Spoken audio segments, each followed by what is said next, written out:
Lots of cheering here in the room. Big hugs. Sunny William coming through in her blue flight suit. Oh. And followed shortly behind by Commander of Starliner Butch Wilmore, now back on the space station, the third visit for both astronauts and the first crewed flight test of the Starliner spacecraft. NASA के अंतरिक्ष यात्री Sunita Williams और बूच Wilmore 9 महीने के बाद धरती पर वापस लौट आए हैं। फ्लोरिडा के तट पर उनकी सफल लैंडिंग हो चुकी है।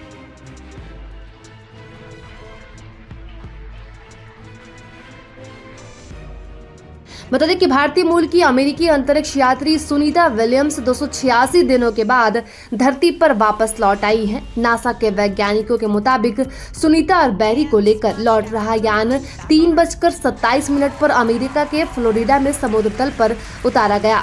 खास बात यह है कि इस मिशन में नासा के साथ एलन मस्क की कंपनी का भी उल्लेखनीय सहयोग रहा।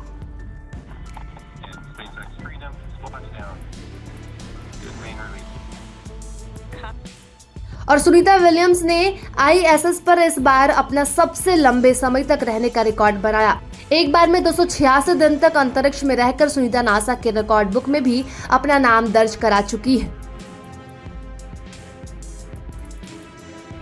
दरअसल अमेरिकी अंतरिक्ष यात्रियों की बात करें तो एक दौरे में सबसे ज्यादा दिन तक ISS पर रहने का रिकॉर्ड अब तक फ्रैंक रूबियो के पास है। वहीं मार्क वांडे हेय अब तक 355 दिन ISS पर बिताए हैं।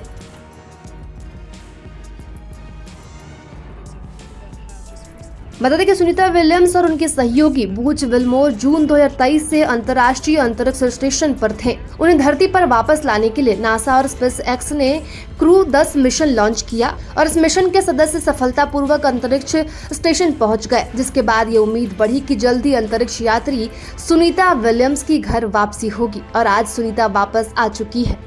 बात करें क्रू 10 मिशन की तो क्रू 10 मिशन एक अंतरिक्ष अभियान है जो नासा और स्पेस एक्स के संयुक्त प्रयास से आयोजित किया गया है। इस अभियान के जरिए एक अंतरिक्ष यान में अंतरिक्ष यात्रियों को अंतर्राष्ट्रीय अंतरिक्ष स्टेशन भेजा गया और इस मिशन के तहत अंतरिक्ष गए वैज्ञानिक अंतरिक्ष स्टेशन की मरम्मत करते हैं, साथ ही वे कई परीक्षण और अध्ययन भी करते हैं। क्रू 10 मिशन में अमेरिका, जापान और रूस के अंतरिक्ष यात्री शामिल है। वही सुनीता विलियम्स को अंतरिक्ष में महज 7 ही दिन गुजारना था, लेकिन वह 9 महीने से ज्यादा समय से वहां फंसी हुई थी। इस अवधि में कई बार उन्हें वापस लाने की कोशिश की गई, लेकिन सफलता हाथ नहीं लगी।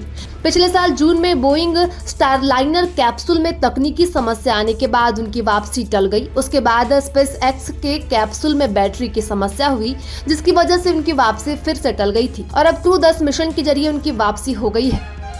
बता दें कि जून 2023 से अंतरिक्ष में रह रहे सुनीता विलियम्स और उनके साथी के सामने धरती पर वापसी के बाद भी कई चुनौतियां हैं और उनका सफर अभी कठिन ही होगा। आशंका जताई जा रही है कि दोनों को बेबी फिट की समस्या से रूबरू होना पड़ सकता है। बेबी फिट दरअसल एक स्थिति है जिसमें अंतरिक्ष में महीनों रहने की वजह से उनके तलवे एक बच्चे की तरह नरम हो गए होंगे। बेबी फिट हो जाने पर धरती पर चलने में परेशानी होती है और पैरों में काफी दर्द होता है। दरअसल पृथ्वी पर चलते समय पैरों में घर्षण का सामना करना पड़ता है, जिससे तलवे की त्वचा मोटी और सख्त हो जाती है और इससे चलते वक्त दर्द नहीं होता। और सुनीता विलियम्स और बूच विल्मोर की त्वचा नरम हो गई होगी, जो उनके लिए परेशानी की वजह बन सकती है। हालांकि यह स्थिति कुछ सप्ताह में सही हो जाएगी। प्रभातखबर.com, विश्वास वही, रफ्तार नहीं।